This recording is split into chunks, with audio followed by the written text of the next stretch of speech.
أعوذ بالله من الشيطان الرجيم.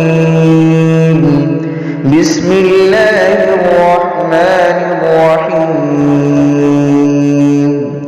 ولقد يسرنا القرآن للذكر فهل من مدكر.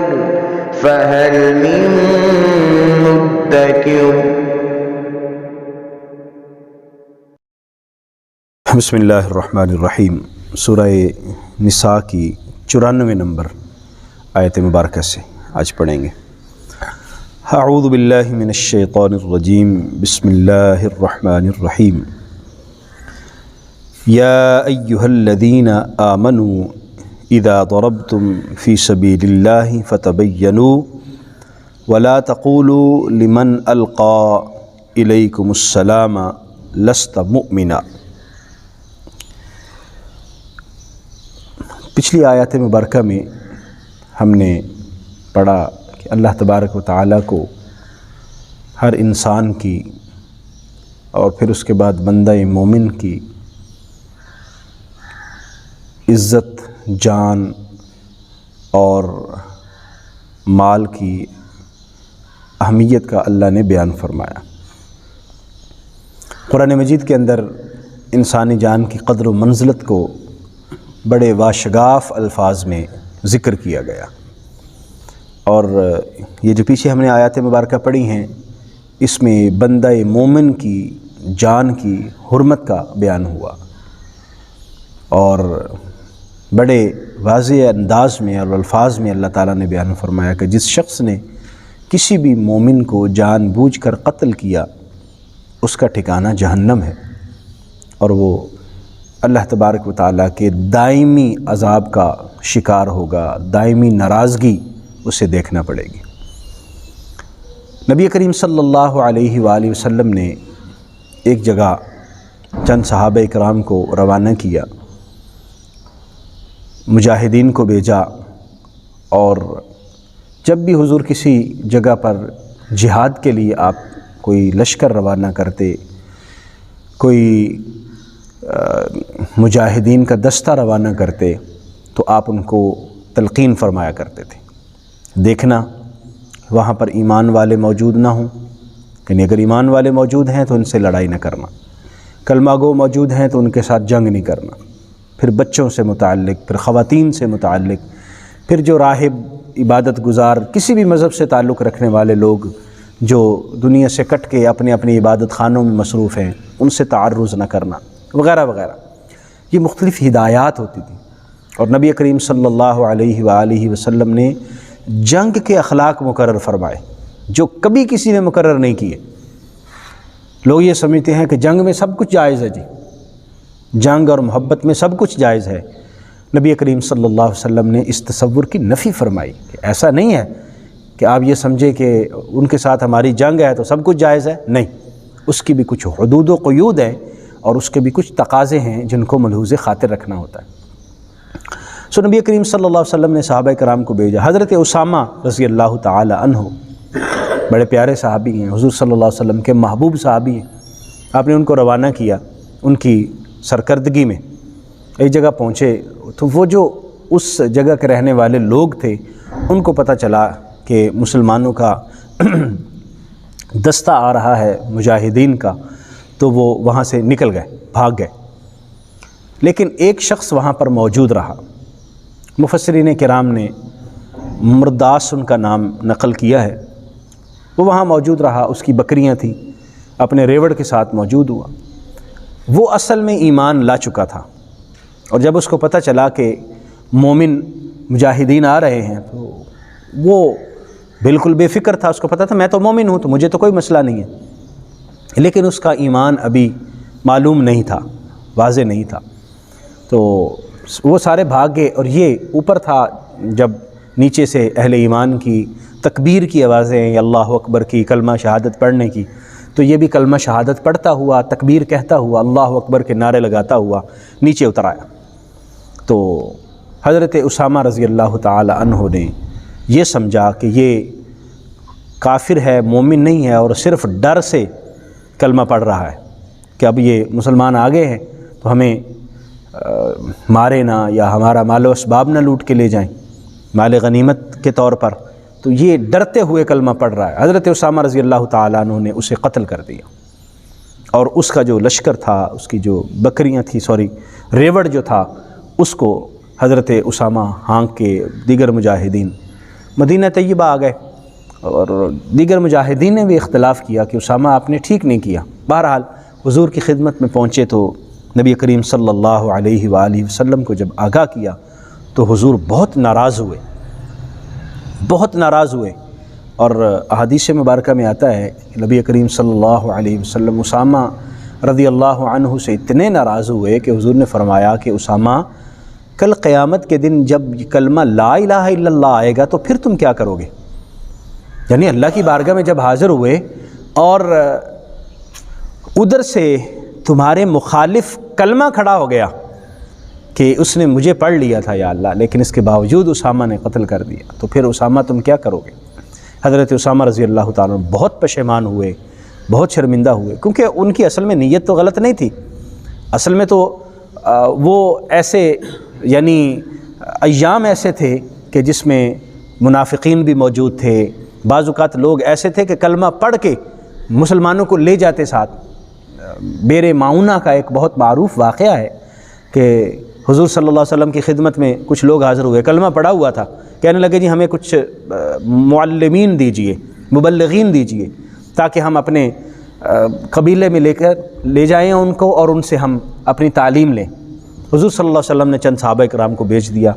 ان بدبختوں نے کیا کیا کہ ان سارے صحابہ کرام کو شہید کر دیا. ان میں سے ایک دو صحابہ کرام وہ بچ گئے اور وہ واپس جا کے انہوں نے صورتحال کو بیان کیا. یعنی کلمہ پڑھ کے مسلمانوں کو لے گئے اور جا کے بڑے بڑے اہم صحابہ کرام یعنی جو تبلیغ کرنے والے حضور کی تعلیم سے گزرے ہوئے تعلیم یافتہ صحابہ کرام ان کو شہید کر دیا. تو اب یہ کیفیت تو ایسی تھی، لیکن بہرحال نبی کریم صلی اللہ علیہ وآلہ وسلم کی تعلیم نے یہ بتایا کہ ایسے ہی کسی بھی کلمہ پڑھنے والے کو تم یہ نہ کہو کہ نہیں تم مومن نہیں ہو، تم کلمہ ویسے اوپر سے پڑھ رہے ہو. ہاں اس کی چھان پھٹک کر لی جائے. ایسا بھی ہو سکتا تھا کہ حضرت اسامہ ان کو گرفتار کر لیتے، پکڑ لیتے، پھر ان کی تحقیق و تفتیش ہوتی، لیکن وہ بہرحال جنگی اس وقت صورتحال تھی اور ابھی تربیت کے مراحل سے صحابہ کرام گزر رہے تھے. تو اللہ تبارک و تعالیٰ نے یہ آیات مبارکہ نازل فرمائیں اور فرمایا یا ایھا الذین آمنوا، اے وہ لوگو جو ایمان لائے ہو، اذا ضربتم فی سبیل اللہ، جب تم اللہ کے راستے میں سفر کر رہو یعنی جہاد کے لیے روانہ ہو جاؤ، فتبینوا، تو خوب تحقیق کیا کرو، ولا تقولوا، اور نہ کہو، لمن القا الیکم السلام، جو تمہیں سلام کرے اس کو مت کہو لست مؤمنا، کہ تم مومن نہیں ہو.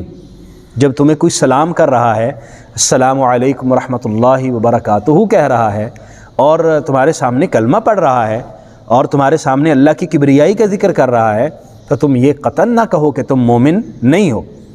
تبتغون عرض الحیات الدنیا، دنیا کے سامان کو، دنیاوی زندگی کے سامان کو چاہتے ہوئے. فعند اللہ مغانم کثیرہ، اللہ کی بارگاہ میں بہت زیادہ غنیمتیں ہیں. یہ مال غنیمت دنیا کا یہ تو بہت ہی قلیل ہے، بہت ہی کم ہے، کتنا بھی ہو جائے کم ہے. اللہ کی بارگاہ میں جو انعامات موجود ہیں، اللہ کی بارگاہ میں جو ثواب موجود ہے اور اللہ کی جو رضا موجود ہے وہ تو کہیں زیادہ ہے. کذالک کنتم من قبل، تم بھی تو اس سے پہلے ایسے ہی تھے. یعنی جو بھی مومن ہوا ہے پہلے تو، یعنی بہت سارے صحابہ کرام پہلے تو مومن نہیں تھے. جب ایمان کا اعلان ہوا، حضور صلی اللہ علیہ وسلم نے اعلان فرمایا تو بہت چند تھے جو فوراً مسلمان ہو گئے، تو سارے کافر ہی تھے. تو جب انہوں نے ایمان قبول کیا تو وہ بھی کفر چھوڑ کے ایمان کی حالت میں آئے. تو کیا وہ یہ نہیں چاہتے تھے کہ لوگ ان کے ایمان کو قبول کریں اور کبھی بھی ان کو کوئی غیر مومن نہ کہے؟ اس طرح باقی لوگوں کے لیے بھی، باقی صحابہ کرام کے لیے، باقی اہل ایمان کے لیے بھی یہی خیال رہنا چاہیے. فمن اللہ علیکم، اللہ تعالیٰ نے تم پر احسان فرمایا، فتبینوا، تو خوب تحقیق کر لیا کرو. ان اللہ کان بما تعملون خبیرا، بے شک جو تم عمل کر رہے ہو اللہ تعالیٰ اس سب کی خبریں رکھتا ہے، اللہ تعالیٰ وہ ساری چیزیں جانتا ہے. لا يستوي القاعدون من المؤمنین غیر اولی الضرر والمجاہدون فی سبیل اللہ۔ اب یہاں اس آیہ مقدسہ میں جہاد کی فضیلت کا بیان ہو رہا ہے۔ ایک وہ لوگ ہیں جو گھر میں بیٹھے ہوئے ہیں، بڑی تسلی کے ساتھ، بڑے آرام اور سکون کے ساتھ، اطمینان کے ساتھ اپنی زندگی کو انجوائے کر رہے ہیں، اور دوسرے وہ ہیں جنہوں نے زرہ پہنی ہے، تلواریں لی، تیر لیے اور میدان جہاد میں نکل گئے۔ اب کیا یہ دونوں برابر ہو سکتے ہیں؟ فرمایا نہیں، ایسا تو نہیں ہو سکتا۔ ایک شخص اللہ کے راستے میں جہاد کر رہا ہے، وہ اپنا آرام قربان کر رہا ہے، اپنی جان ہتھیلی پہ رکھ کے میدان جہاد میں روانہ ہوا ہے، اور دوسرا پرسکون طریقے سے گھر میں بیٹھا ہے، تو ایسا تو نہیں ہے کہ وہ دونوں برابر ہوں گے۔ نہیں، اللہ تعالیٰ نے مجاہدین کو، اللہ کے راستے میں جہاد کرنے والوں کو فضیلت عطا فرمائی ہے۔ ہاں، بعض لوگ مجبور ہوتے ہیں، اپاہج ہو جاتے ہیں، بیمار ہوتے ہیں، بہت سارے مسائل ہو سکتے ہیں، وہ ایک استثنائی صورتحال ہے، لیکن عام حالات میں جو بغیر کسی مجبوری کے، بغیر کسی عذر کے گھر میں بیٹھا ہے، جہاد کے لیے نہیں گیا، تو وہ اس شخص کے برابر قطعاً نہیں ہو سکتا جو میدان جہاد میں اپنی خدمات پیش کر رہا ہے۔ لا یستوی القاعدون من المؤمنین، مومنین میں سے جو بیٹھ جانے والے ہیں وہ غیر اولی الضرر، یعنی مجبوروں کے علاوہ جو مومن بیٹھنے والے ہیں وہ والمجاہدون فی سبیل اللہ، اور وہ لوگ جو اللہ کے راستے میں جہاد کر رہے ہیں، باموالہم وانفسہم، اپنے مال کے ساتھ اور اپنی جان کے ساتھ۔ وہ اہل ایمان اپنے مالوں اور اپنی جانوں کے ساتھ اللہ کے راستے میں جہاد میں مصروف ہیں، وہ اور جو بغیر مجبوری کے گھروں میں بیٹھے ہوئے ہیں وہ برابر نہیں ہیں۔ فضل اللہ المجاہدین باموالہم وانفسہم علی القاعدین درجہ، اور اللہ تبارک و تعالیٰ نے فضیلت عطا فرمائی ہے ان لوگوں کو جو اپنے مال کے ساتھ جہاد میں مصروف ہیں اور اپنی جان کے ساتھ جہاد میں مصروف ہیں، ان کو فضیلت دی گئی ہے علی القاعدین درجہ، جو بیٹھنے والے ہیں ان پر ایک درجہ فضیلت حاصل ہے۔ اللہ کریم نے جہاد کرنے والوں کو بہرحال فضیلت عطا فرمائی ہے، اور ویسے بھی اسلام کا جو جہاد کا نظریہ ہے اس میں تو اجر ہی اجر ہے، اس میں تو ثواب ہی ثواب ہے۔ جو جہاد کے لیے روانہ ہو اور میدان جہاد میں اپنی داد شجاعت دے کر زندہ حالت میں واپس آ جائے، وہ غازی ہے، اللہ کریم اس کو غازیوں میں شمار فرماتا ہے، اس کا بھی اجر ہے۔ اور جو جام شہادت نوش کر جائے وہ شہید ہوا، اللہ کریم اس کو بھی بلند مرتبے عطا فرماتا ہے۔ یعنی میدان جہاد میں جانے والا بہرحال فائدے میں رہتا ہے، خسارے اور گھاٹے میں کبھی بھی نہیں رہتا۔